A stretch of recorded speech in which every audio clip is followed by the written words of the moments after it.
Iran, Kuwait, মিশর, Bahrain, Saudi আরব, যত মুসলমান রাষ্ট্র আছে, পাকিস্তান সহ বাংলাদেশ সহ যত মুসলমান রাষ্ট্র আছে, এই ইসরায়েলের আগ্রাসনের বিরুদ্ধে মুসলমানদের উপরে যেভাবে নির্যাতন চালিয়েছে, সকল মুসলমান ঐক্যবদ্ধ হয়ে একযোগে আওয়াজ তুলতে হবে, অনতি বিলম্বে ইসরায়েলকে সন্ত্রাসী হিসেবে ঘোষণা করতে হবে।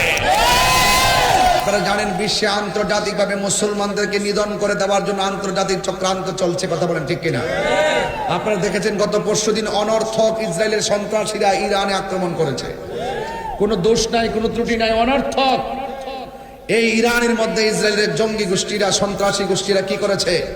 আক্রমণ করেছে। এই ইসরায়েলের বাদেনমার গোষ্ঠীরা সারাটা জীবন আমাদের ফিলিস্তিনে মুসলমানদেরকে, গাজার মুসলমানদেরকে মেরে মেরে শেষ করে দিচ্ছে, কথা বলেন ঠিক কিনা?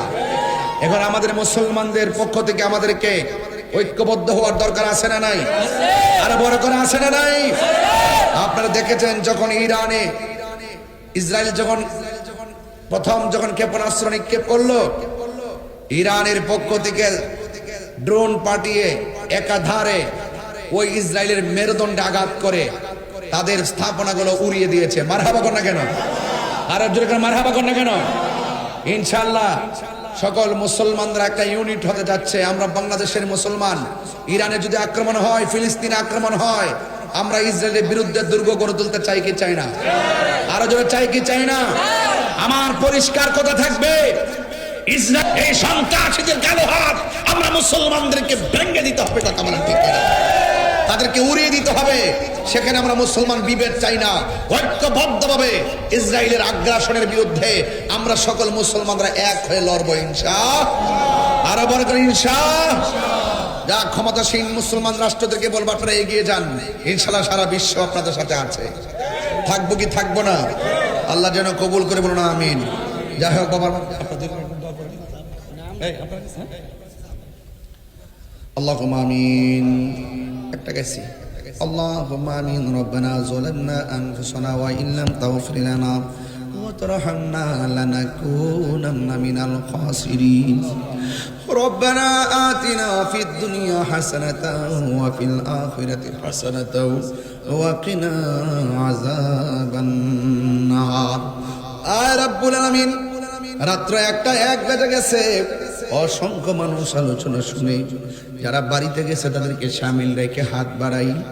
আল্লাহ সবার জীবনের গুনাহগুলি মাফ করে দাও। জানি না কে জানে আমার তো বাবা হারাইছে, কে জানি গো মা হারাই হাত বাড়াইছে।